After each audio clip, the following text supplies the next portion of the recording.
Welcome everybody to our seminar webinar, Ukraine's Defense of Freedom, a conversation with our partner, Aspen Institute Kyiv. This is a very, very important seminar to us, but also I would say to the international community. And we are very excited to have all of you here today and to do the seminar together with our partner institute, the Aspen Institute Kyiv. We at Aspen Germany were delighted when our partners, when you, Julia, addressed us, approached us and suggested to do the seminar.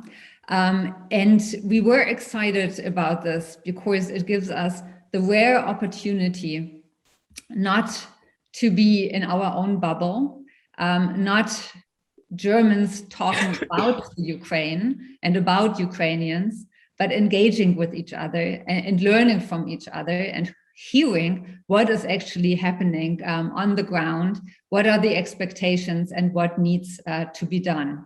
So this is a reality check for us, I would say, and it's an opportunity to learn from each other. And I want to thank you, Julia, for doing this with us. And I hand over to Julia for your introductory remarks. Thank you, Stormy. Thanking, when you mentioned myself, I of course think it was the whole team who was working very intensively in different fronts. So it's a big honor for us to be here today with you. And I would like to start by expressing gratitude to Aspen Germany, Aspen Institute Germany, but also to all Germans who supported Ukrainian refugees who stand firmly in solidarity with Ukraine in our fight for freedom and independence from Russia. I wouldn't say much as we have 4 prominent speakers today, 2 our board members, and it's a big pleasure to see all 4 of them with us today. I'm very grateful for them for dedicating this time. But what I do want to share is that we have, as probably all of you already understand clearly, a cruel, bloody war for more than 2 months. It takes people's life, it destroys families, the children are getting killed, the enemy rapes our women and girls, they send our people by force to Russia. They destroy homes and demolish whole cities like Mariupol, Volnovakha, Kharkiv, and many other smaller cities, which are maybe not that much presented in media, but there are more and more to come. But we stay strong, we fight for our freedom, we show resilience, unity and mobilization. We feel support from the whole world. Most of you, the Ukrainians with whom I talk, feel like this war is not only about Ukraine, but the democratic order of the whole world, basic human values. And that's why it's so important for all of us to be on the same page, to exchange ideas, to have this opportunity to receive your questions, share our ideas. And I'm very grateful once again to our friends, Aspen Germany, for hosting this event today. We invited fighters from different fronts today. We have governmental, economic, intellectual fronts who will be presented. And we have basically 3 main goals for the meeting today. We want to tell you our stories, the story of each speaker. We would like to listen to the questions and ideas from all participants who are attending, maybe those who will see in recording, you could address it to us. And of course, we hope to find new friends who will stay with Ukraine in our fight for Ukrainian sovereignty and freedom, Europe's peace, world's democracy, and fair, secure, peaceful order of the whole world. Thank you once again. Stormy, I'm getting back to you for your moderation. Thank you. Julia, thank you so much. Most of you know you, but still, I need to say that you are the executive director of Aspen Kyiv. And before I introduce our esteemed panelists, Julia, maybe you can tell us just a little bit about Aspen Kyiv. Where is the team right now? How are you working? From where are you working? How did you put this together? Thank you for asking that. We are mobilized as never before, and we are also grateful to COVID experience. Maybe it sounds a bit strange because we learn how to work remotely wherever we are and do it quite efficiently. So our team is located in different places. We have 4 team members based in Ukraine. Most of women are and kids are like in Europe, and even one person in Canada. Thanks to Natalie's mentorship and guidance, we were able to act and react like on time to all challenges and ensure safety for the team and relocate everyone. What we mainly do now, we have 2 big fronts. So one is like international events, work with international partners, with US partners, trying to build these bridges and communicate directly with leaders of other societies, trying to tell them stories, and also we receive a lot of requests and questions, trying to connect with other peoples. As we in Ukraine, we unite leaders, more than 1,500 leaders from different areas, like the Minister of Defense is our alumni. We have 2 vice prime ministers who are serving now, who are our alumni, just trying to be as much helpful as we can by connecting people and response to different challenges. And the second thing is our internal work. So we having this active community, we raise and work with different specific issues. Like we started just one project about new social agreement. It was initiated internally from the community, trying to engage intellectuals and discuss this important topics, and also working for the future, thinking about the future, how we will rebuild Ukraine and make it much, much, much stronger than before. And Julia, if any of our participants want to support your work, how should they best do so? Please go to our website. And we have support us, donate us button, and contact us directly anywhere possible. We are very open. We would be grateful for any support. And we are very grateful for the support we receive every day from our Aspen partners and Aspen US and Aspen trustees. We do feel the spirit of shared values of Aspen family. Thank you. Thank you so much, Julia. Before we start, I would like to say a couple of housekeeping. Everybody is a Zoom expert by now, but still we want to make this meeting also engaging and interactive. And for this, you can either write us questions into the chat function, or, which we would almost prefer, raise your electronic hand, and then we will call on, or I will call on you in our discussion session, and then you would be able to join us directly, ask your question or your suggestion, and we would love to hear from you. And how we want to structure our event today, Julia already said, we will first hear from our panelists the personal impressions from on the ground from this war, and also expectations.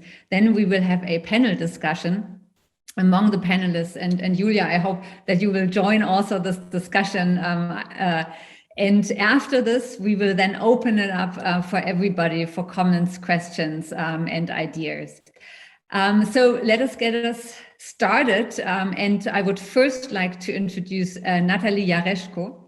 Natalie is a dear friend of Aspen Kyiv, where she serves on the supervisory board. And you are also a good friend of Aspen Germany, and you have worked with my predecessor, Rüdiger Lenz. So you are also, we call you also a good friend of Aspen Germany. Thank you. Natalie was the Minister of Finance in Ukraine during the initial Russian invasion and occupation of Crimea and Donbass from 2014 to 16.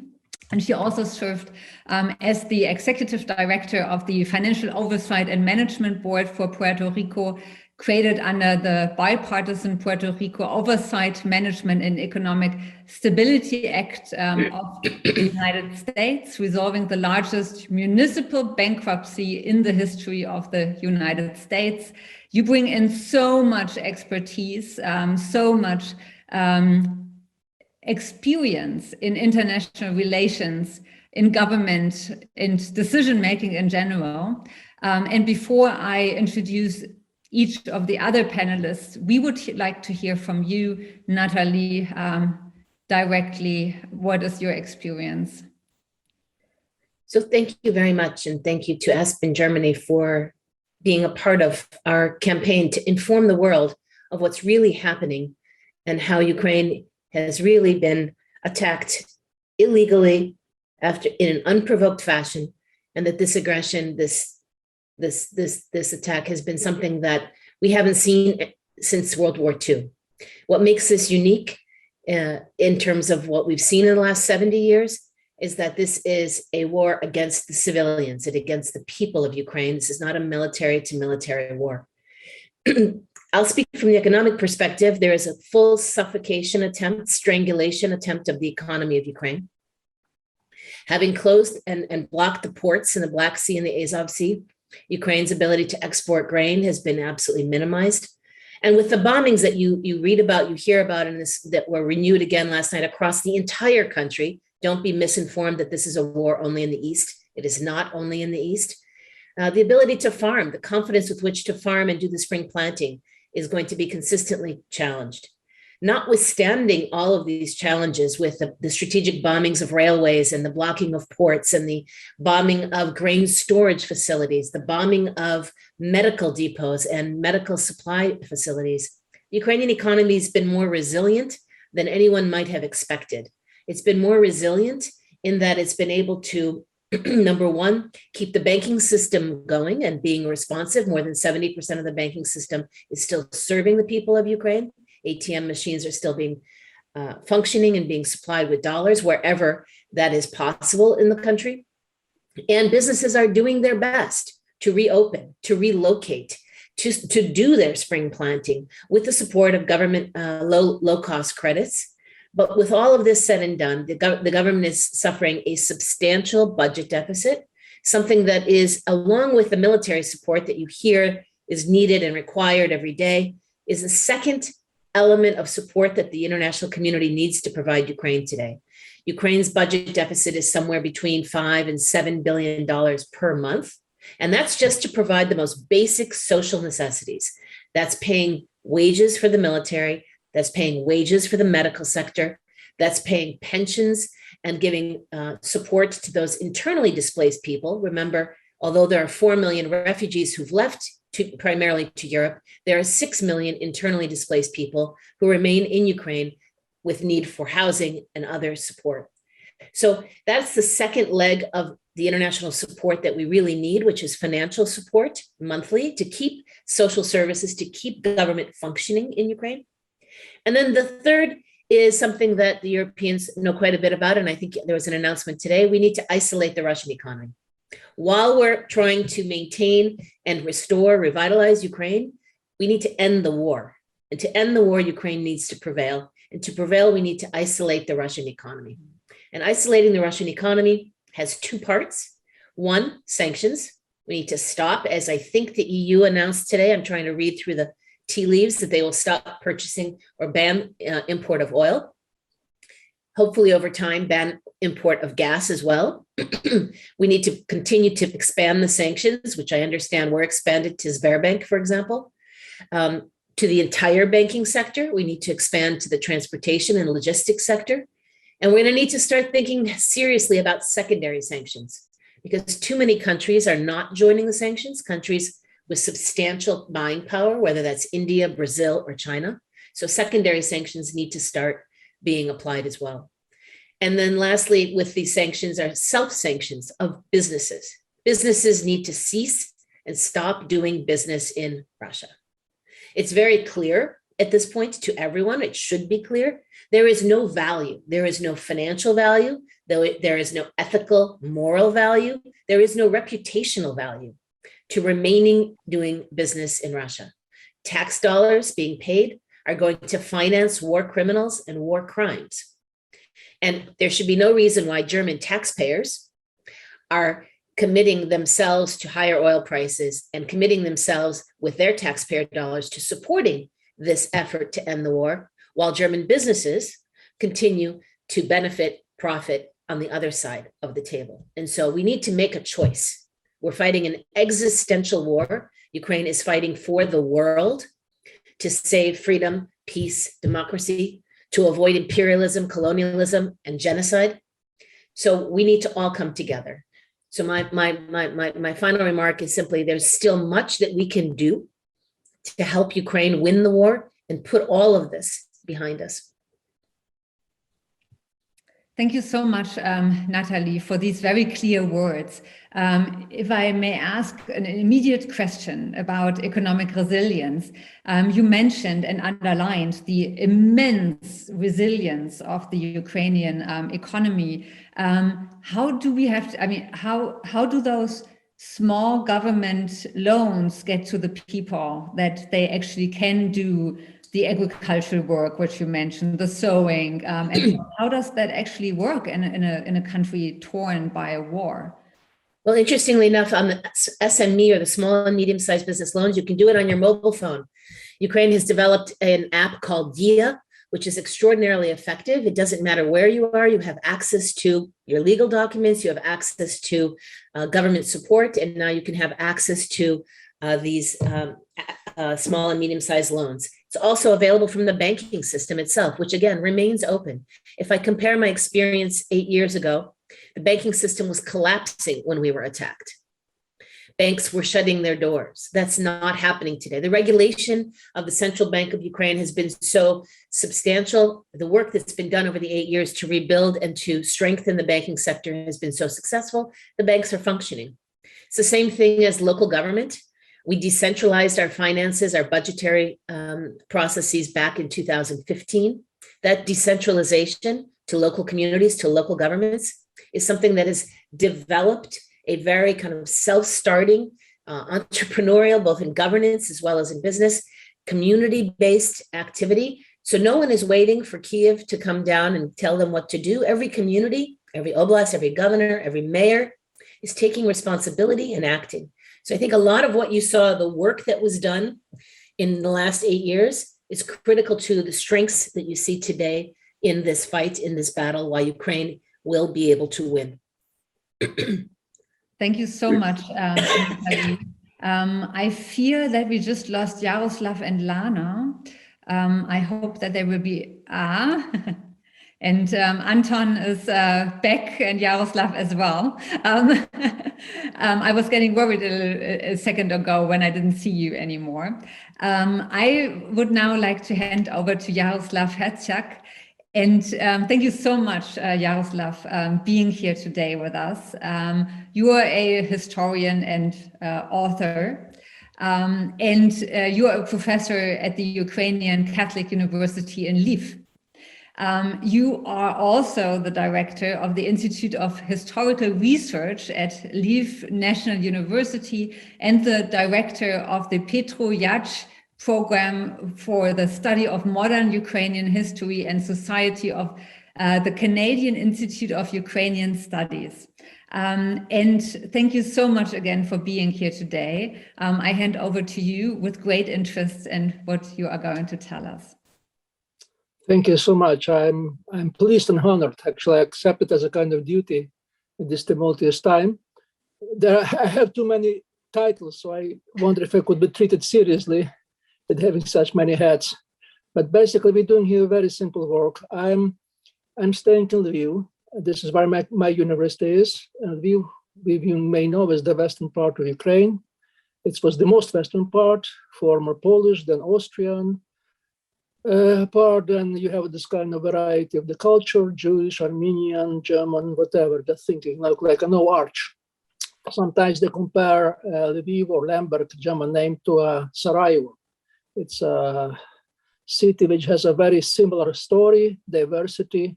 Unfortunately, a lot of conflicts, especially Polish-Ukrainian conflict, which was probably something akin to French-German conflict or Polish-German conflict, but luckily enough, this is a very good example, probably one of the best achievement, we reconciled. We finally reconciled these Poles. And it took probably 30 years to have this kind of reconciliation. Now you could clearly see this, that the level of support, the moral support, economic support, because any kind of support that provided by Poland, which could be hardly imaginable 30 or 40 years ago, so to say. So this I provide as an example. This is what we're trying to do. We want to overcome the history, very much like Germans did. We want to leave the history behind. And therefore, you need special efforts, so to say. It's not just rewriting history, reconsidering, rethinking history, but also doing something in terms of the everyday casual work. So what we're doing here, we basically trying to return to normality as far as we can. Basically, we teaching students, we're having classes, but without to pretend to create some kind of island of the normality. We believe this is exactly what Ukraine very much needs. Even so, we are not affected by the war, but we are not safe. Yesterday, we have 4 rockets hit various sectors of our city. Basically, they were targeting at the railway connection, kind of logistics center, all the kind of things. So nobody is safe. But what is good, since we are the western part, we have a specific kind of experience. And I would call this experience the kind of civic experience, civil society, civil resilience that Natalia was talking about, economic resilience. We have kind of civic resilience, very strongly one, which is very much historical, dating back from the 17th, 18th century.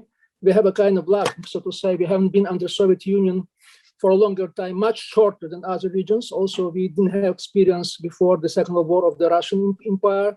So we have a quite different culture.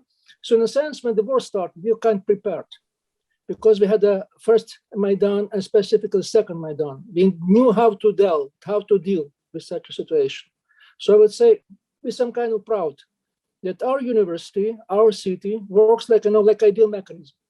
Everyone knows what to do, how to do all the kind of things. And specifically what is amazing me, the young students, the people, they just kids, late teenagers, early 20s, they shouldn't be told what to do. This is this is exactly the future, so to say. So what I'm saying, this is variety of the ways we try to provide the help, but basically the story is, and again, I'm telling this again, that the main difference between Russia and Ukraine is in the political traditions. It's the way that we organized this kind of civil organization, civil institutions, civil resilience, all the kind of thing, which is very much embedded in the history. This is because we have a different history. And just to end the story, they say that the first victim or one of the first victims of the war is the truth. So in this case, one of the first victims of the war is historical truth. Because basically all the claims that Putin put to Ukraine are basically historical. They're nonsensical, they make no sense. But basically this is about the history. So what I'm saying here, and I have another hat which won't be mentioned, I'm also director of German-Ukrainian Historical Commission. And this is exactly what we do together with our German history, because we basically say our strategy Ukraine is to leave the history behind and to start a new kind of chapter in the history, very unlike like Russia, because Russia is sinking in history in the past. Putin is thinking like a 19th century imperialist, so to say. So we don't really need a kind of help because we already had the help, so to say. But what I'm saying here, probably I will do it in my part of presentation, we need some kind of structural reforms, strongly so. And I believe without your assistance and help, variety of helps, we could hardly succeed. We did a lot, we did our homework, but a lot has to be done. So again, thank you so much for your support. Probably sometimes it got too late, sometimes not in the amount we would wish, but what is counted, we have it. So I believe, as many Ukrainians do, as my students do, that we will prevail, and there's no doubt about it. And I believe we already have to start thinking about the victory, the conditions of the victory, the shape of the victory. Because again, as Natalia says, it's not about just the victory of Ukraine, it's the victory of free world. Thank you. Thank you so very much, Yaroslav. And I'm sorry that I didn't mention all the different things. Okay. You have, just like Natalie, you have so many that I had to make a little bit of a selection. Otherwise, the introduction would have been really, really long. I also would like to ask you a follow-up question You mentioned, rightly so, the first victim of the war is the truth, the historical truth. And there is a lot of disinformation, misinformation, propaganda, fake news out there. How do we best counter this? What are you doing? What are maybe also your students doing? What are the different commissions doing you are in? And what could we do? I'm unmuted. You're asking me, right? Mm-hmm. So actually, we are now starting a seminar, Historians at War, what historians are supposed to do. And I'm kindly invited. We have tonight, actually, in 3 hours, a meeting with a very eminent historian, Professor Margaret Macmillan. You may know her. She's leading specialist on the war history, international relations. So actually, we will put these questions to her. Because we just want to have to be the most efficient, so to say. Definitely, it's not about historical truths. We believe that something more important, things like military affairs, the social, all the kind of things. But history still matters. But basically, the basic opinion, we have to, both you and us, I mean, Ukrainians and the people in Germans, people who live, we have to reintegrate our stories, our history, of the past. We have to stop seeing Ukraine in the shadow of Russian history only. Mm-hmm. It's politically incorrect and historically wrong, so to say. So this is what we're trying to do. Thank you so very much for also these clear words in the end. And we are looking forward to hearing from the Commission and the historians of war, and hope you will report back what you will discuss tonight. Let me now turn to Lana Zerkal. Thank you so much, Lana, for being here today. Lana is a Ukrainian diplomat and the former Deputy Minister of Foreign Affairs of Ukraine for the European integration. And Lana, you were appointed in 2014. And you also served for 12 years at the Ministry of Justice and as the Director of the Department of International Law, Director of the State Department on Approximation of Legislation, and as the Director of the Department of on Liaison with State Authorities. So also many different hats you had been wearing in the past. And I hand over to you, and I'm looking forward to hearing what you have to tell us. Thank you. Yeah, definitely. I have a long history and experience in different Ukrainian, and mostly I dealt with international law and affairs. But since 2014, I also have a new specialization. This is an energy affairs and an energy diplomacy. I had to deal with all issues related to our gas contracts with Gazprom, and continue to deal with energy now as an advisor to the Minister of Energy. And I also advise to the head of Ukrenergo, this is Ukrainian transmission system. So my primary now task is to deal with sanctions and sanction policy. So that's why we spend a lot of time in Europe, and we do understand that without actually solving the issue of financing the energy resources and financing the war, we will not be able to continue to fight on the fields. So that's why we started our journey in Germany in March and started to persuade German politicians that there is a necessity to change an approach, to change the policy, and to understand that Russia uses gas as a weapon. And this is not only a slogan, this is a practical issue which they continue to exercise with different politicians and with different countries. Now we saw the consequences of this policy with Poland and Bulgaria, when Russia decided just to interrupt supplies and not to continue the contracts they have with Bulgaria and Poland. This kind of blackmail they used continuously.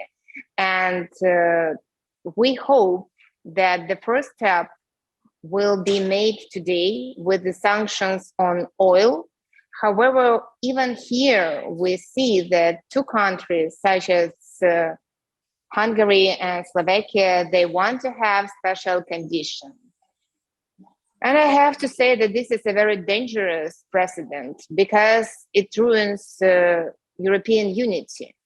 And that creates an opportunity to others to request special conditions and gives Russia the possibility to manipulate, to offer additional privileges to some countries, to some companies, and continue to blackmail Europe and the world with their policies and their desires. So we very appreciate your readiness to sacrifice your economic interests.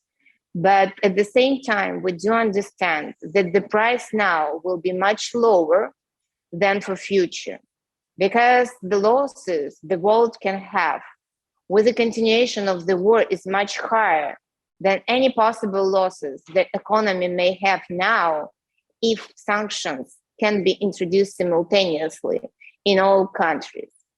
Definitely, we are interested in the quick breakthrough this war, and we do want to have peace and stability. However, the price matters, but this is not just an economic price. That's a price also human lives and our territory. And to achieve this goal, we need to ensure that Russia cannot be in the position to continue finance this war machine. And this war machine now has more sources from the energy than for other kind of sources. That's why we continue to call European politicians to understand the necessity of sanctions, to understand the necessity of some kind of sacrifices, and to help us to fight on the fields. We do aware about the complexity of the issues, about the necessity to relocate resources, to change the production lines, and definitely to change the market. And the market is very vulnerable now. But the European market is very lucrative, and it may attract new suppliers. In some time, they will completely replenish the Russian resources, energy resources. And it will also help the world to become more cleaner and to continue this decarbonization path. And we are very much in favor of decarbonization and ready to change our economy and to change our energy mix more efficiently and more pragmatically, and to continue our path for the free carbon world. Thank you so much, Lana, also for these very clear words on the planned oil embargo of the European Union. I also stumbled, I struggled with the exception for Hungary and Slovakia out of the same reasons which you just referred to. There are, out in the world, there are lots of skeptics with regard to sanctions, saying that energy sanctions will not really work because there will always be another demandeur, so to say, who will buy the oil or who will buy the gas. What would you tell those skeptics? I can tell you that we have an experience with Iran, and we know how Iranian sanctions works. Definitely, this example can work with Russia as well. We are not in favor of immediate embargo on all energy sources, but we are in favor of the situation when Russia will not have a possibility to receive all funds and financial resources for these energy products. And all this money can be kept on a special escrow accounts in Europe till the time when Russia will come back to the normality, if it's possible at least. And that's a way forward. At the same time, we do understand that market can react immediately in spike of prices.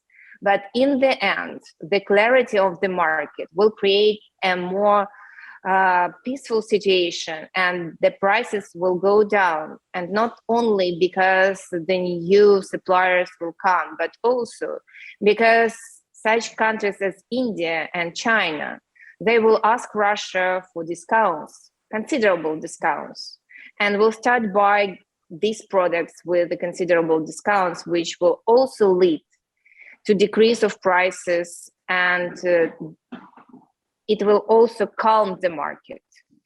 Because we had this in our experience, and we know how to replenish products. It's only from the first sign a considerable change. But when you start to do this, you may understand that it's not so painful.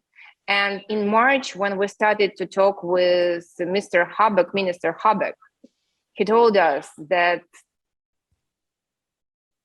to replenish Russian oil products is absolutely impossible because it was 35% of the market. In a month's time, it's only 12% of the market. So it so much depends on your will and readiness to introduce changes. When you know that you need to act, it's only your choice to act or not. Because even with the same time of oil, you may find this oil in different directions, in Norway, in Africa, in Venezuela, and even in Iran. All these countries may replenish Russian oil. And this is not so difficult to organize all these supply chains.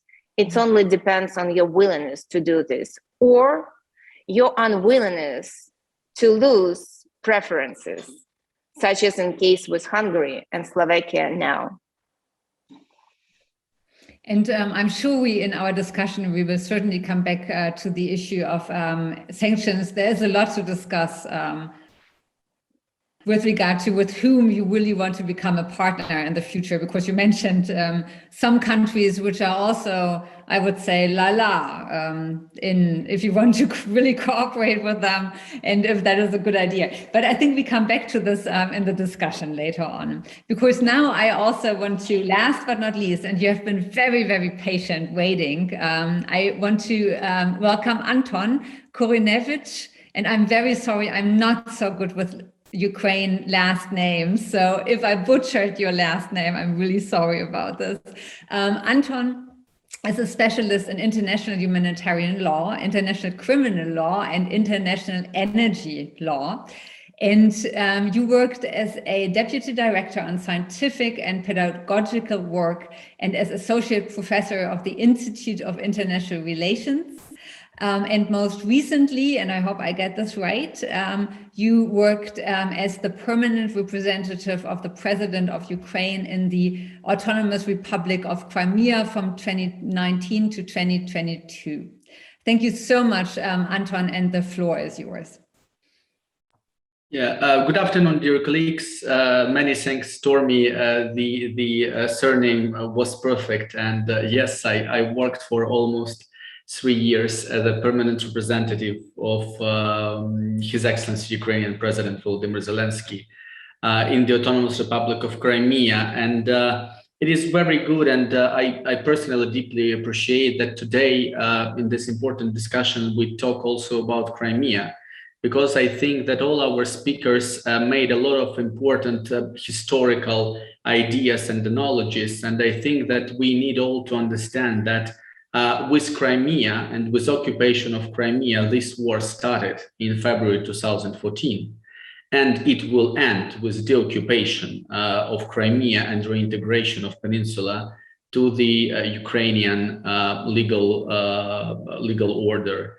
And this war didn't begin on the 24th of February 2022. This war has already been lasting for 8 years, and unfortunately, but what do we see really from 24th of February is the biggest war of aggression in Europe after the Second World War, and the legal answers to it, I'm sure, should be as serious and as prompt as the legal answers were after the Second World War.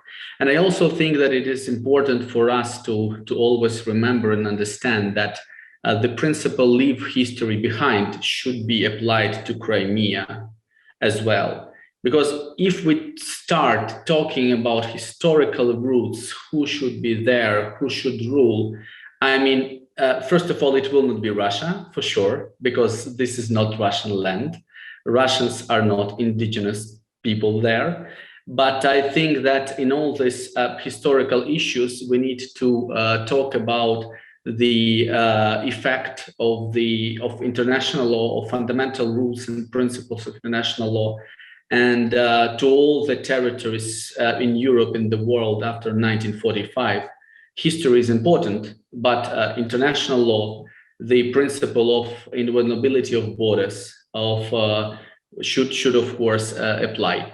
And what did we see and what do we see now in relation to Crimea is that before 24th of February this year, Russia was very seriously concerned with Ukraine's active policy towards Crimea.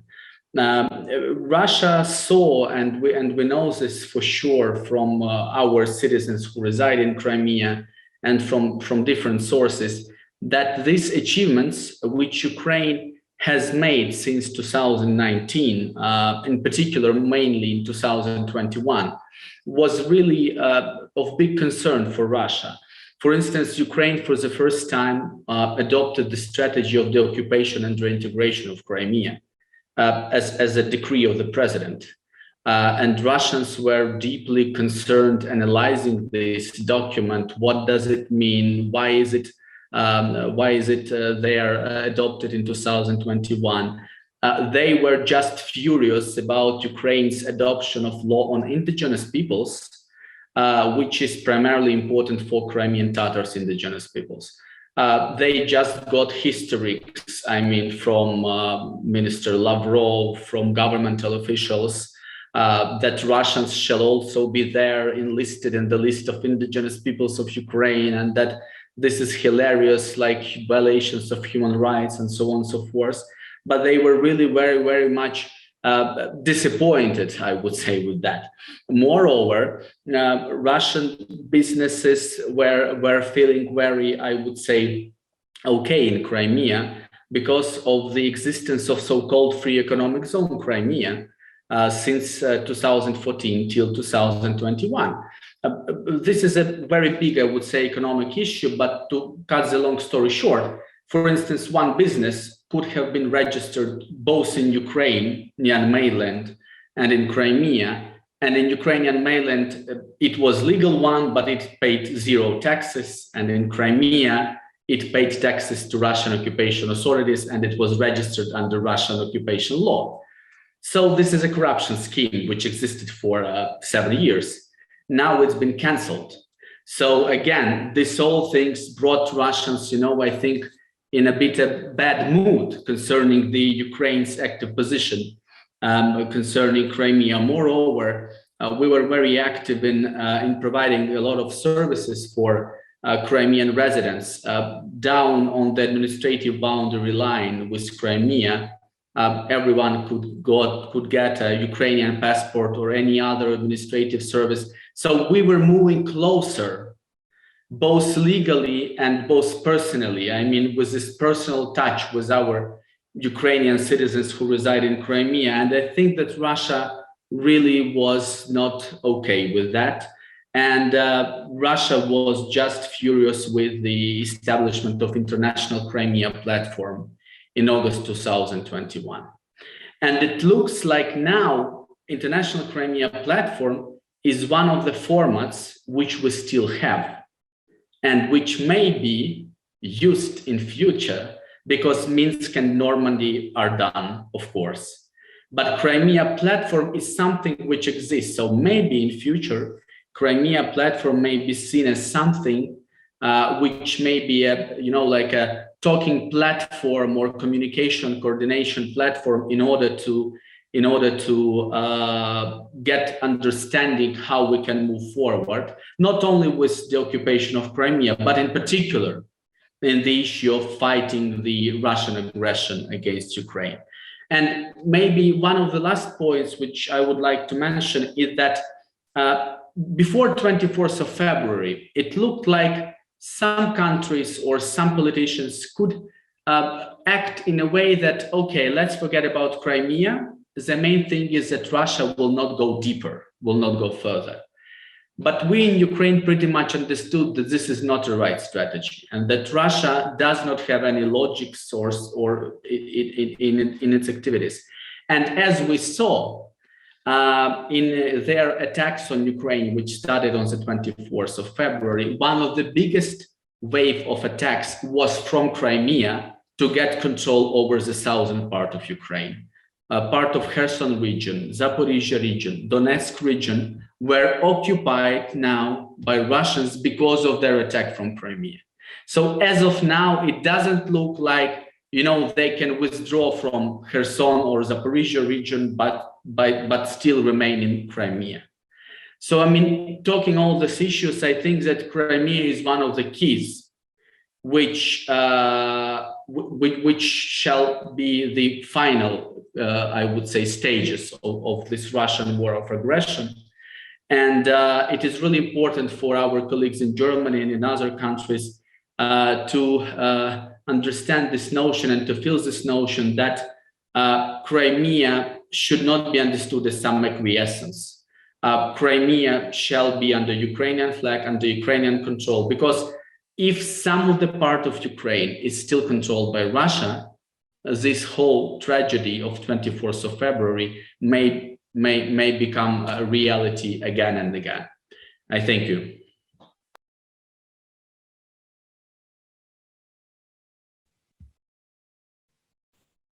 Thank you so very much, Anton, for these also for these very clear words. And we already have the first questions from our audience, and I would like to take the opportunity to throw in one of them already at this point. And this is the question of what does victory look like for Ukraine? And I think this, Anton, would also, with what you just told us, this is an important question where clarity is needed, and maybe you could answer that question. Yeah, thank you very much for this question. Of course, it's a complex one, and of course, all of us might have some personal perspectives.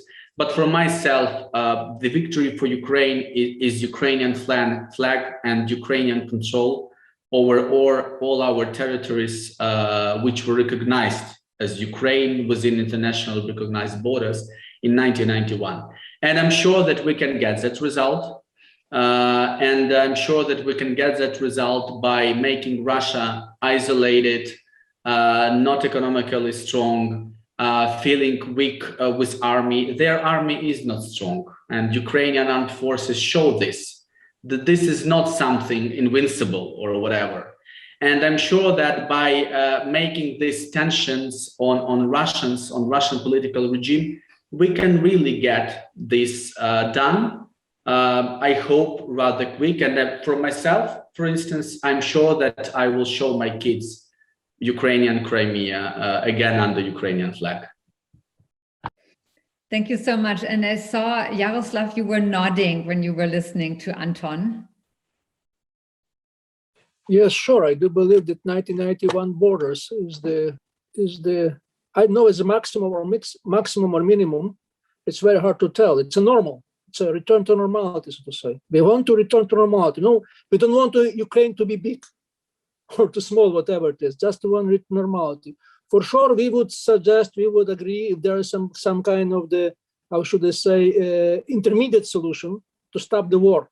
Just to stop the war, to stop people losing their lives, their relatives, their property, all the kind of things. We will welcome that. But basically, yes, we believe 1991. But I would, if I have a dream, this is not Martin Luther King, but basically my dream is kind of Marshall Plan for Ukraine. I believe Ukraine did a lot of homework to succeed, Ukraine is bound to be a successful country. And it did a lot in terms of homework. But no nation, I repeat, no nation could do it on its own without external help. Germany have not to be reminded about the story of their country after the Second World War. I wonder where Germany would be with not the Marshall Plan. For sure, it could be not Marshall Plan because I believe this also not just American US plan, but also probably European Union will join this plan. So we may call it Zelensky plan, whatever, but there's something we really need because a real victory is not just border. The real victory is to show Putin everywhere that Ukraine is a sustainable, democratic, and successful nation. Because if we will have that, no Putin would re-emerge in Russia, neither now, nor later, nor never, so to say. This is, I believe, the maximum that we'll need. But this is what victory means to us. And if I may, I would also hand that question to Natalie and Lana. In terms of what does winning mean? I prefer to use the word prevail. Ukraine prevails, and to me, that's a broader concept than winning. Prevail, in my mind, combines the things that both Anton and Yaroslav said. Number one, Russian troops need to be out of the country. I think it's a very simple concept. They need to be out of the country. And I think that when we look to what the US Defense Minister Austin said recently, we need to see that the Russian military has been damaged to such an extent that it can't restart and re-attack, whether it's Ukraine or some other country in the world. So it is about a military success, first and foremost. I think second, it is the revitalization and renewal of Ukraine and the re-establishment of Ukraine as a major European nation. I think when we talk about rebuilding and renewing Ukraine, it involves, number one, EU membership, EU candidacy, and then membership. It needs to rejoin the family of nations in Europe, not only from a historical perspective, but from an economic perspective. And that is going to be something that, as it did in Eastern Europe, is going to pull the legal system along, something that every country seems to be concerned with. What about rule of law? What about corruption? Well, one of the best ways to move Ukraine more quickly is to give Ukraine the same path that all of the Eastern European countries had when they moved along that path to rule of law and fighting the fight against corruption. I think in that, I see several comments on the Marshall Plan Plus. I think there are at least a dozen at this point different views out there as to how do you renew, revitalize Ukraine. I'll just give my perspective that there have to be a minimum of 3 sets of sources of funding committed to Ukraine. And one of them is, in every jurisdiction, there needs to be legislation that allows for the confiscated assets of Russia to be turned over to this renewal and revitalization of Ukraine, whether that be the Central Bank of Russia assets, oligarch frozen assets, or other sanctioned entity assets. So one source of money needs to be Russian money because Russia is the one that committed the devastation and the destruction. I would add to that an ongoing set of reparations that need to come either from a tax on oil, gas, or other commodities. So Russia as one source. The second source, the bilateral, multilateral community, everything from not just the G7, but the G20, and the broadest range of international financial institutions, whether it be the World Bank, EBRD, EIB, and others. And the third, and I think really critical, is the private sector. I think we're not going to do this with Russian and official monies alone. We need to re-engage the private sector in Ukraine like it's never been engaged before. All of this, in my mind, is going to require confidence-building measures that provide donors confidence and provide the people of Ukraine confidence that the monies are being used as efficiently as possible and without any sign of corruption. So that, to me, are things like an agreed procurement process in a separate agency being reviewed regularly and audited regularly, and political risk insurance for businesses to come back to Ukraine, potentially other forms of governmental support for private sector, and finally, coming back to the rule of law issue, most likely some type of court based on Ukrainian law with perhaps foreign judges, an idea that Anders Åslund, a Swedish economist, has raised over and over, and that has precedent, that foreign businesses will be able to count on in an initial immediate sense while judicial reform continues and accelerates in Ukraine, so that they have that confidence in terms of rule of law immediately. So 3 pools of money plus confidence building measures, both for the people of Ukraine and for the donors. That to me is success. We rebuild, renew, and revitalize Ukraine. Thank you so much, Natalie. And Lana, what would success look for you like? Of course, I think that Russia should be liable, and definitely it should pay for all these devastations and losses we have in Ukraine. First of all, human losses. I still believe in international law, and I still hope that it can work in favor of small countries such as Ukraine in comparison with Russia. And I still think that Russia should be excluded from the Security Council of United Nations, because it shouldn't be there from different perspectives. But first of all, due to the fact that it violated the core principles of UN Charter. That's why, for me, the end of this war means that Russia excluded from the Security Council. It should be liable, and it should pay reparations for the whole damage it caused to Ukraine. And definitely, it also means that a special compensation committee should be created and should deal with all payments and all kind of reparation we devote. And of course, I very much hope that it will stop Russia for years from the desire to use its forces in the other territories and to pursue these aggressive policies, and to let other countries to have their sovereign rights and to follow their choices. And of course, I see Ukraine as a part of the European Union. Thank you very, very much. And Julia, may I also bring you in to the discussion and also ask you the same question. What does success or victory look like for you? Yeah, it's very hard to add anything after all comments made. I do believe that, especially referring to a lot of declarations in media from our, like from different countries, that let's think about stopping sanctions when Russian military are away of Ukraine. It's not the right way to even talk about it. Like, it's definitely about rebuilding Ukraine, seeing Ukraine strong European country, because like there is probably not a single country showed and paid such a high price and showed, like, for this high price, their commitment to be part of European Union. And for us, you know, because for each of us, we have very close people who already died, who are dying, who have destroyed houses. And we see the dedication, and we see the commitment, and we see the mobilization and the bravery of each one in different fields.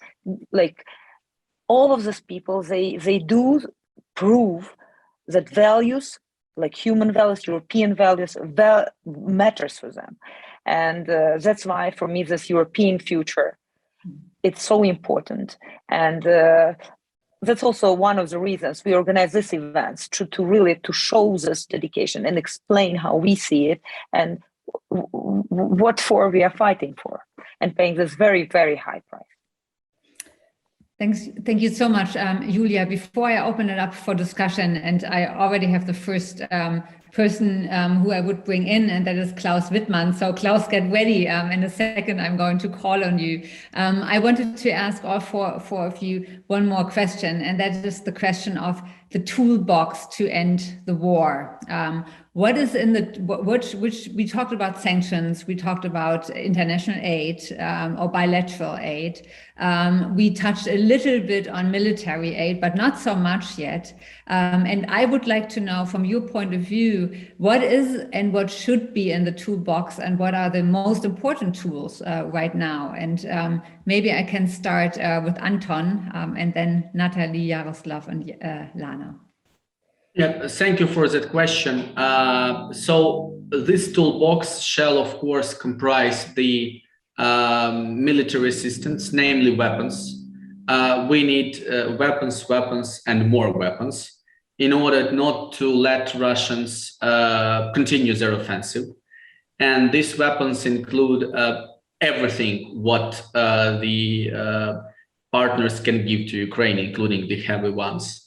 Then, of course, we need sanctions, embargoes on energy resources, of course, oil, natural gas for sure. This should be also the permanent tension on Russian Federation within the work of different international organizations. They need to feel that they are not welcome there, that they are outcast.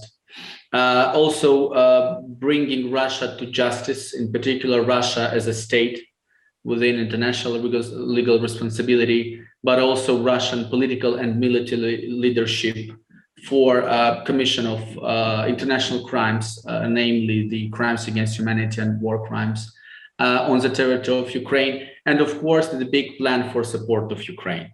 As of now, the main thing for Ukraine is to survive and exist, is to end this Russian offensive, is to end this war of aggression. But afterwards, of course, we'll need a lot of resources in order to rebuild our life. And I'm sure that all these tools are very much understandable for our international partners. They all get the understanding that Ukraine needs it, and Ukraine needs it. It doesn't mean that Ukraine borrows it, or Ukraine gets something what Ukraine should not have. Ukraine should get this in order to support this international legal order, this human rights values, civilization values. Because what do we see from Moscow, from Russia? This is really the end of civilization. This is deep Middle Ages. I don't know, without any values or whatever. This is also something what I think our international partners should understand and feel, that how they behave, how they wage war, committing war crimes is their war strategy. So this is what they are taught in military academies, to commit war crimes to get the success. I think that this is very important to understand, that Ukraine now stands for civilization. And on the other hand, the Russian Federation is an absolute evil, and this absolute evil should not prevail. Thank you so much. Natalie, the toolbox and the priorities for the tools. Just to be clear, the toolbox for the international community is the question? Yes. I think we've covered it. I think Lana and Anton have covered the international arrangements. They don't want to live by rule of law. They should not be given the benefit of having access to the structures that we've established post-World War II on the basis of rule of law and a rules-based order. They've chosen not to be a part of the rules-based order. So they should not be allowed to veto anything. I think we've talked about sanctions, and I think secondary sanctions is something that we haven't touched upon but we really need to start moving to secondary sanctions. And I think a business boycott is something that I talked about earlier. Everyone can participate in that. You can either urge companies you are a stakeholder of to boycott and to cease their activity, or you can boycott those products themselves. So no one should be eating Oreo cookies. Mondelez continues to manufacture Oreo cookies in Russia. Everyone should be very clear that they don't want to purchase goods made on the blood of Ukrainian people. And I think the boycott, the sanctions, I think we talked about the financial support, which is a part of the toolbox so that the Ukrainian government can govern in the most basic sense right now. And then we talked about the plan, the movement to rebuild, renew, revitalize Ukraine and all the different resources, official and private, that will be necessary there. I don't know that there's much to add. No, thank you, Natalie. You brought in one more important aspect, which we hadn't covered so far, and that is Russia's veto power in a lot of international organizations. And I thought that is a really good point to say that that shouldn't go on. I mean, the irony of the Russian representative of the Security Council chairing a meeting while the bombing began and reading to the world that nothing was happening as we all saw the bombing begin should never happen again. Mm-hmm. If the international architecture of security is dysfunctional, the international architecture that we established post-World War II to end the type of war that occurred in World War II, to avoid what is happening today in Ukraine, if that international architecture cannot function the way it's been established, then we need a new one. Because this should never happen to another country, another people, ever. We said that after World War II, never again. 70 years later, it's happening again. And in fact, we have watched Russia do what Anton says, war crimes in Chechnya, in Georgia, in Syria, in Ukraine. We've seen it happen over the last 20 years, and we didn't stop it. This is the result of letting this continue. If this is the result of how our international architecture works, then we need to fix it. We need to amend it. We need to renew it. We need to find another way. The first simple solution is Russia should not be a member of the national security of the UN Security Council, as Lana said. They don't have a role to play if they don't want to abide by the UN Charter. Lana and Yaroslav, would you like to add something to this? Or Yeah, if I may, I think that we also need to deprive Russia any possibility to manipulate by using its fossil fuel resources in any kind of markets. Because for them, this is not just a commodity. They use fossil fuels as a tool of corruption. And they may continue to use these tools in China and in India. And it may be even more dangerous than to use these tools in Europe. Because we know that the possibilities of the world war, they're still very high. And I do want to believe that we may be very wise and to find out a solution, not to let this war happen. I think that we already have a lot of sacrifices and we did everything necessary to prevent world from war. But we know that the international order always changed after the global wars. And now it seems to me that in 1991, when the Soviet Union collapsed, it was also a collapse of the Potsdam system of international law. And we need to reconsider international order already, to fine-tune it to the current conditions and not to wait till the moment when we will face a new global war. We need to prevent this global war and not let Russia to inflame it. Yaroslav? You need to unmute yourself. I'm sorry. I strongly support what just has been said. The idea of the reconstruction international order, without a doubt, it's a must. After every great war, this is a must. And this is, I believe, the call that something has to be done.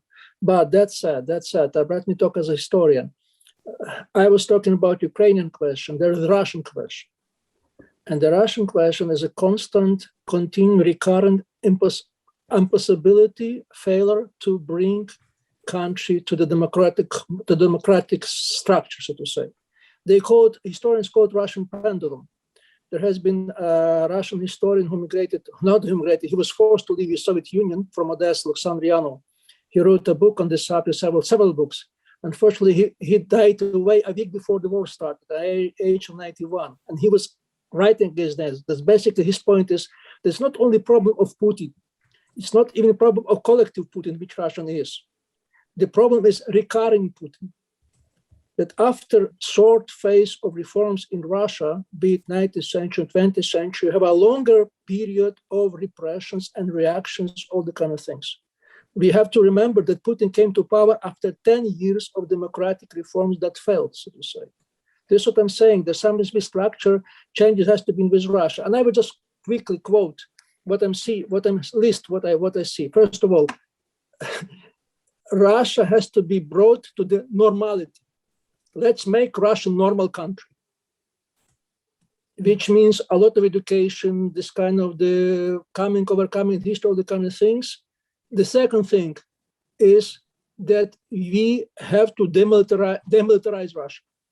It's not possible to have a political system which provides a result that one person could command the future of the whole world with his nuclear weapon. This something has to be done in terms of demilitarization. And second, and the third one, we need to make Russia really federation, not federation on the paper, but federation in reality, which means we have to decentralize the powers, to say. I believe this is the three conditions which could enable any kind of Putin come back again, because if we now, when we prevail, we will win the war, we are not guaranteed that we wouldn't have another Russian threat, danger, another Putin in 20, 30 years. This has to be stopped. Thank you so much. I now would like to bring in three of our participants. First, Klaus Wittmann, then I would like to bring in Andrew Mishta and Ned Wiley. So Klaus, the floor is yours.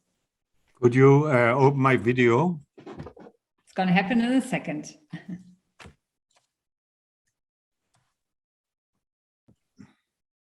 There you are. Okay, good afternoon. I have a question, but I have to preface it with a few personal remarks. I'm a former general of the Bundeswehr. I was senior fellow of Aspen Germany for 10 years. I'm also a historian. I teach contemporary history at Potsdam University this semester, a course on violent conflicts in the post-Soviet space. And I have already twice taught a seminar about the recent history of Ukraine, which I always begin by explaining my students what Karl Schlögl, the most eminent Eastern Europe historian in Germany, once wrote: we all have to go back to school because we all have taken the habit of looking at Ukraine through Russian eyes.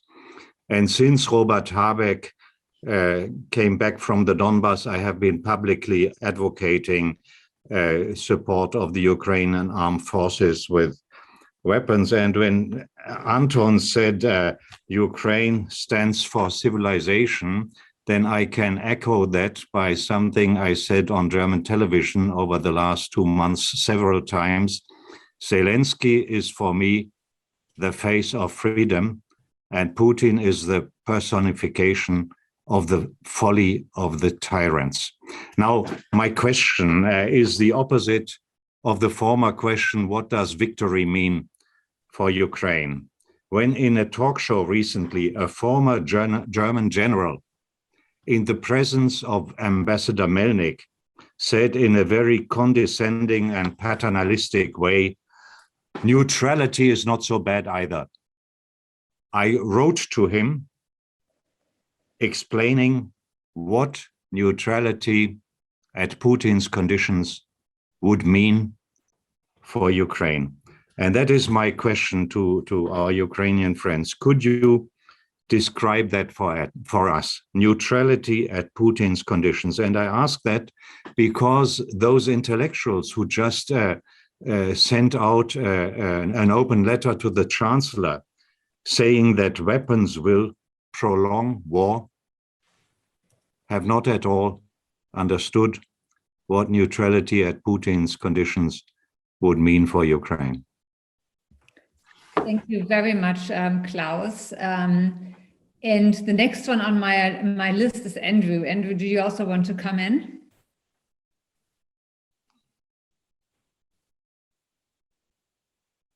We need to unmute and show Andrew.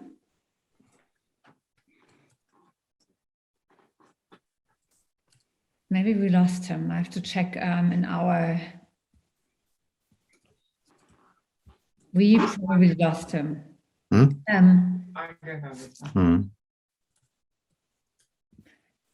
Julia, can you add Andrew Michta? Yeah, 1 second. Can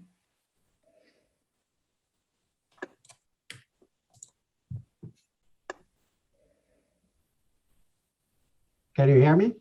Yes, yes, we can hear you. Yeah, good. Well, thank you for an excellent discussion. Andrew Michta, the Marshall Center here. Quick question.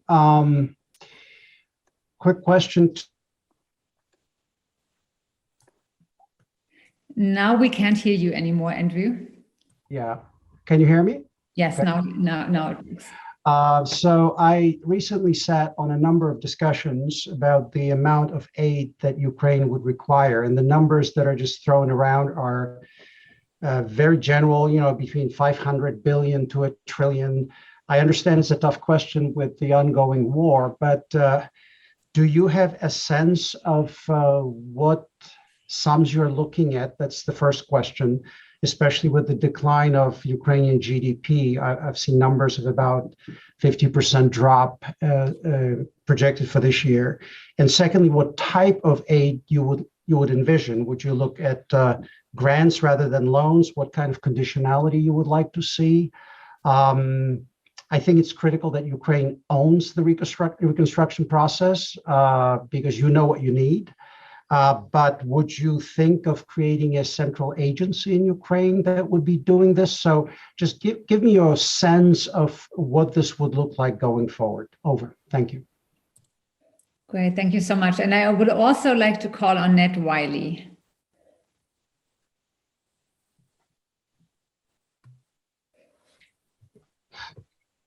Just bear with us a second to get him unmuted and visual.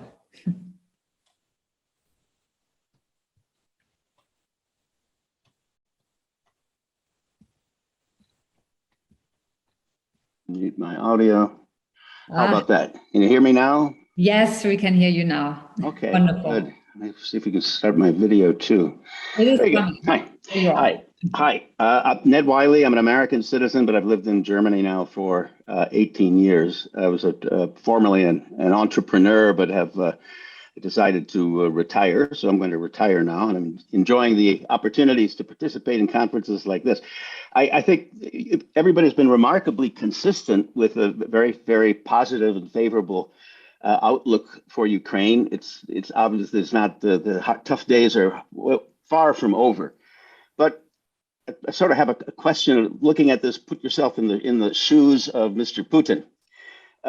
He's really doubled down entirely, totally on his ill-conceived operation, and it hasn't been very lucky so far.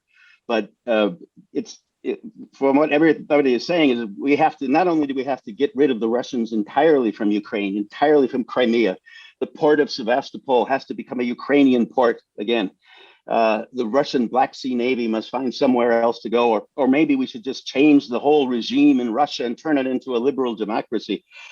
That sounds like a wonderful pipe dream. And I question whether or not it's realistic. And I think, what are the risks of an alternative scenario, which is where Vladimir Putin says, I don't care what you think. The Russian people are behind me. Opinion polls suggest that, although I think you'd be crazy if you were Russian to even participate in an opinion poll.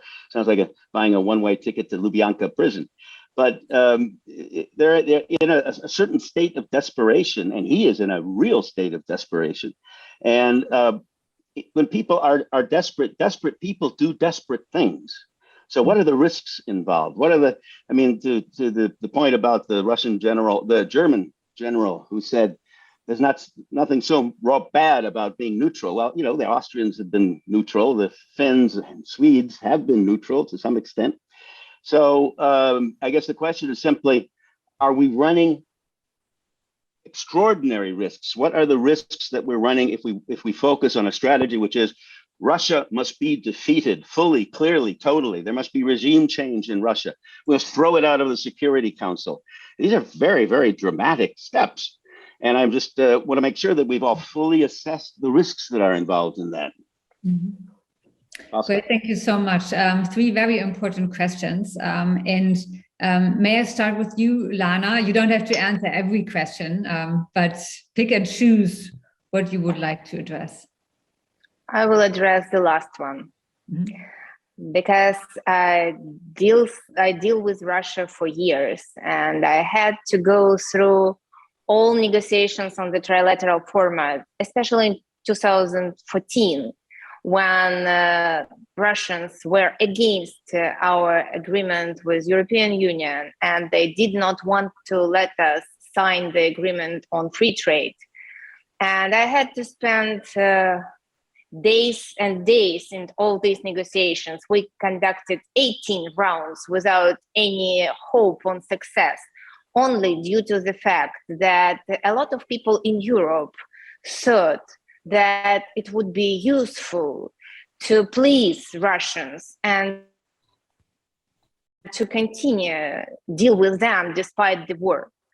So all these intentions to please Russians or not to disturb them or irritate them led to this war. So this war happened due to the fact that Putin was more than sure in his ultimate indulgence. And that's the cause of the European policies. You need to understand the differences in mentality, and this difference exists. They don't think the same way you do because they don't believe in majority. They don't believe in values. They have absolutely different approach to values.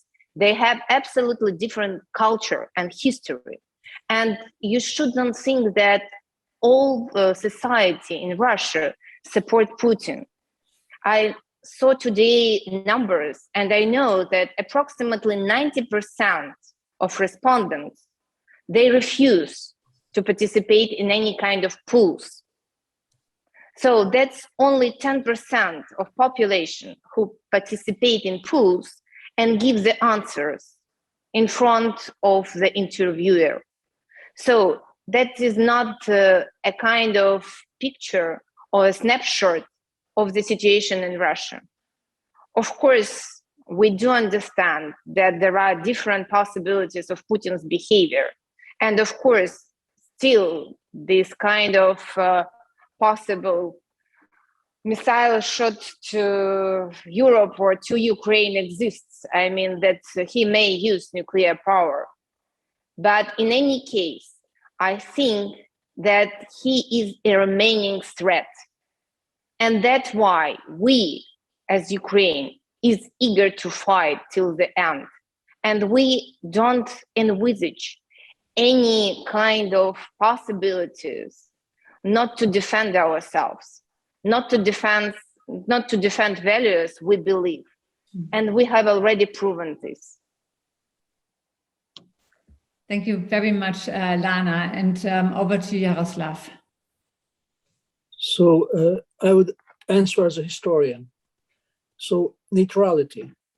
Neutrality works as a kind of historical phenomenon in ways.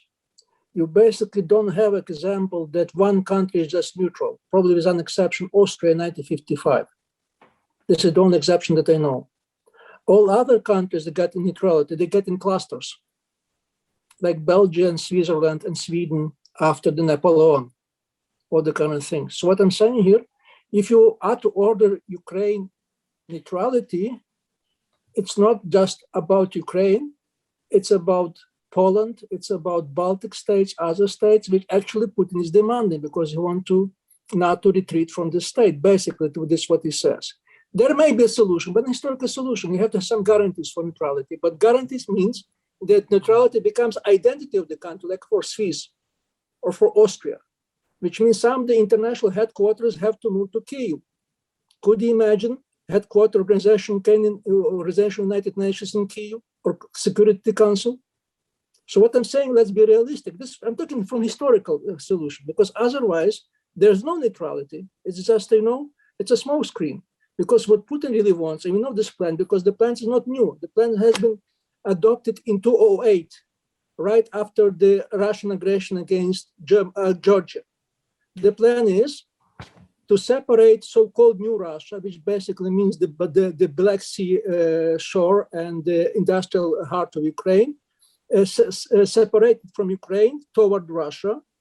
This is what we already started doing in 2014, now continue.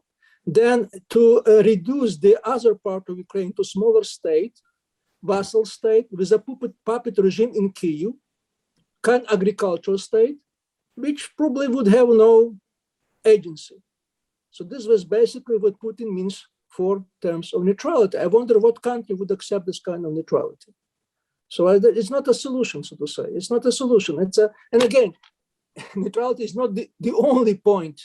There's a list of the points. And also it affects not just Ukraine, but all other neighboring countries. So let's not discuss it seriously, I believe. It doesn't really mean the discussion. This is the first point. And the second point on this polls, there has been some very accurate, I believe, judgments by the social scientists, Russian socialists, independent social scientists. So what basically they're saying, there are 10% of population who really support Putin. They really support. And then 10 who is in opposition. And there's probably 7 to 8 is that in between. They will change their attitudes toward depending on the situation, so to say. So what basically is there? What do you mean by the fight of the Russia? We don't mean this immediate defeat of Russia. What I mean, the Ukraine for prevail and to win the war, and then what will start is a kind of stagnation of the regime. This what may happen according to the scenario of 1991. Let me assure you that even 1990, not many people believed that Soviet Union could collapse. And there was the same thing. Bush Sr. came to power to deliver this message to us. They don't expect, no, Margaret Thatcher did it in Kyiv. So this is something pipe dreams. This is not pipe dreams, they happen, so to say. This is basically, I would say, the fate of the old authoritarian regime.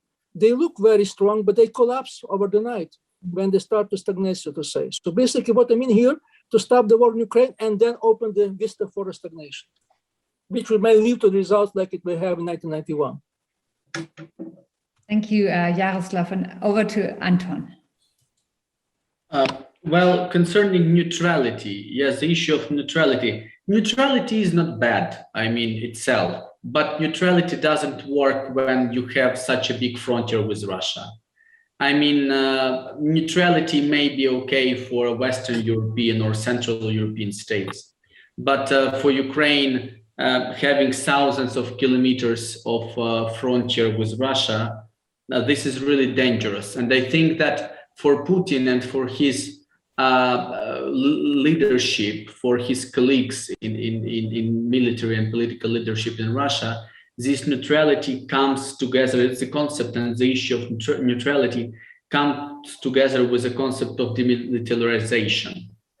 And this is something what we cannot, of course, foresee for us, for Ukraine, because with any demilitarization, I mean, of course, we will not have the power to protect ourselves. And as we see, Ukrainian armed forces are very well trained and capable of doing great things. So I think that for them, for Putin's power, neutrality comes together with demilitarization. They may push for these ideas, but of course, I'm sure that Ukraine shall not stand for that. And we don't need this, because again, if we worked with civilized partners, this is one story. But we work and we have the situation with Russia, and we may not believe them. We will not believe them. We understand that they may do the same thing tomorrow or the day after tomorrow. And we need to have a strong army, and we need to have strong partners, and we need to have ability to defend ourselves. And concerning the losses and the compensations, of course, now nobody will tell the figures, because the war is going on and every day something is being destroyed. And I mean, of course, nobody is able to count all the losses which happen every day. But I think that what this war of aggression might bring to life is two important legal instruments. I think that this is very important to talk about, and I think Lana talked about the first one is the commission or tribunal for the compensations. This is more for economic experts and private law experts, but I'm sure that this is something what may be done and shall be done, because this should be a professional work. And the second issue, which I'm a bit closer to due to my expertise, is the special tribunal for the crime of aggression against Ukraine. Because as of now, international law lacks a special mechanism which allows to bring persons to responsibility for a crime of aggression in the situation like we do have Ukraine and Russia, when neither of the parties ratified the Rome Statute of the International Criminal Court. So I think that these two legal instruments, we need to carry them on, and they are already here in Ukraine in discussions, in expert talks, and I think that this is something we need to move forward with. And Natalie. I'll speak to the Marshall Plan question, and I think it was Mishta's, Andrew's questions. We've been chatting back and forth. I think it's impossible to estimate the actual amount because the bombing and the devastation and the destruction continues. And so that any number I give you today will be wrong tomorrow. I think if we use several different parameters that exist, there is an international report that was done by an organization called CEBR that did for the legal cases in the UK an estimate of the damage between 2014 and 2020 in Donbass and Crimea. The capital damage was estimated at that point to be about $120 billion. And remember, that was some 7% of Ukraine's territory. So you can extrapolate from there. If that was the damage, and that was without the bombings that we are having today, that was just on the ground war, right? Then you can extrapolate that if that was 7% of the territory without bombings, this is going to be, in my estimate, closer to $1 trillion. Recently, the Prime Minister in the last few weeks has been using a number of something like $570 billion. There are also, I use my own rule of thumb, which is in Puerto Rico after the hurricane, we had about $100 billion of damage, and Puerto Rico's 1/66th the size of Ukraine. So you take whatever numbers you'd like to see, but that's why the word Marshall Plan doesn't really apply. In the most strict sense, the Marshall Plan in current dollars was $115 billion, nowhere near the amount that was going to be needed. In addition, the Marshall Plan didn't really rebuild. And most of us, when we talk about it, are talking about rebuilding, renewing, revitalizing. And the Marshall Plan was really about putting money into the European economies, dollars, putting dollars into the European economies and creating that trade, that economic platform for unification of Europe. What most people are talking about with Ukraine is actually rebuilding. Mariupol doesn't exist, right? It doesn't exist. And how you rebuild Mariupol, what Mariupol will be built, how it will be built, will depend on the vision of the Ukrainian people as to how they want to rebuild the country. No one will want to rebuild Soviet Ukraine. We will have the silver lining in all of this destruction is that we can rebuild a green Ukraine. We can rebuild a Ukraine that's energy efficient. We can rebuild a Ukraine that's built for the people of Ukraine. Soviet Union communities, if you remember the residential buildings, not only were they energy inefficient, but they weren't built for the human being. Those communities weren't built with green parks, and they weren't built with 21st century architecture. We can do that now. We can rebuild for the people of Ukraine using the best technologies, the best architecture, the best vision of community that exists in the world. And so there are kind of a couple things when we talk about all of these rebuilding, renewing. I don't like to use the word rebuild because that makes it sound like we're going to put back what was there. We may wish to do that with the Mariupol Drama Theater, which has historical cultural significance, but we may not wish to rebuild the old Soviet Khrushchevka that existed that have been bombed to dust. Let them remain in the dust, and let's rebuild a new vision for Ukraine. And so the cost of the damage is one estimate. The cost of renewing, revitalizing is quite different. We're not going to build roads today that don't have electric car vehicle connections all across them, and that for many Ukrainians, bicycle paths are very critically important. We're going to need to rebuild with a view to who we are as a people and where we are today in the 21st century, not what was there alone.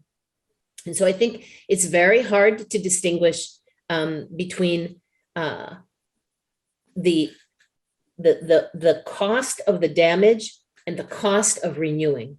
Lana's adding that there's a difference between the plan and the preparations. I think from my perspective, and Andrew also asked this in one of the questions, the plan, the vision of what to rebuild needs to be owned by the people of Ukraine and the Ukrainian government.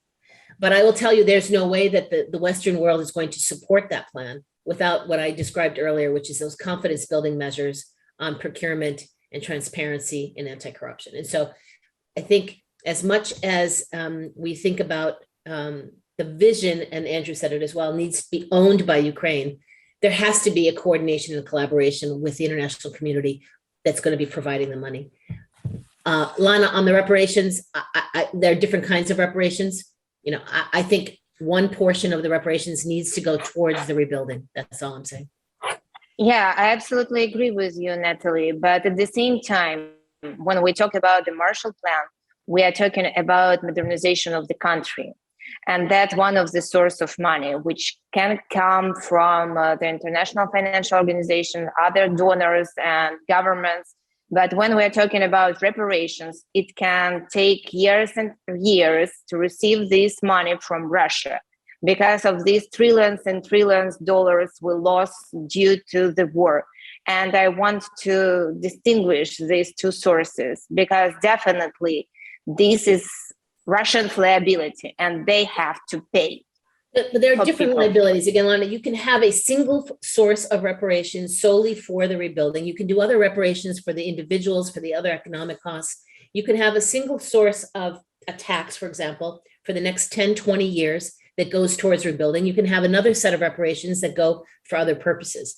I'm just suggesting that one source of reparations go towards the rebuilding. The rebuilding is not going to be a year or two, as much as we'd like it to be quick. It needs to be an ongoing process for a decade, at least. Thank you very, very much. I'm so sorry that I need to be the timekeeper because we are already quite a bit over the time. Thank you so much for these insightful comments and discussion. And you, Natalie, you already answered my very last question, which I hadn't posed yet, and that was the question for the vision for Ukraine. Since you laid that out so perfectly already, I will not re-ask that question, but hand over immediately to Julia. Thank Julia so much for putting this together, for organizing, for bringing the four excellent speakers together, Natalie, Anton, Jaroslav, and Lana, for the insightful discussion. Julia, thank you so very, very much. Thank you, Stormy. Thank you, dear speakers, Pan Yaroslav, Natalie, Anton, Lana. It's a big honor and we are very grateful for you having this time with us. Thank you, Stormy. Thank you, all friends, Aspen Germany, for your continuous support. All German people who are absolutely especially in a human level, we feel such a big support and such a warm welcome to our people. Please stay with us, support us more. Please, more weapon is so much needed. We do need heavy weapon. We do need more sanctions. And even if you don't have influence to push for more weapons for Ukraine, please talk to people, talk to other your friends, simply trying to tell them what's going on. Because we see that maybe we are all a bit we had enough information. Yeah, it's hard to proceed all the time, the information about war. And it's maybe less now in the media. And we hear this news about another just came out, 600 people were in the theater in Mariupol, which was bombed. Who died? 600 people. But each of this 600 is a family, is a story. It's an individual. And for us in Ukraine, each person who died, it's a vacuum in society. We value this human life so much. We value our people because it's the most important thing we have. And it's for us, it's a big loss, each of them, even if it sounds like 600 and another 600.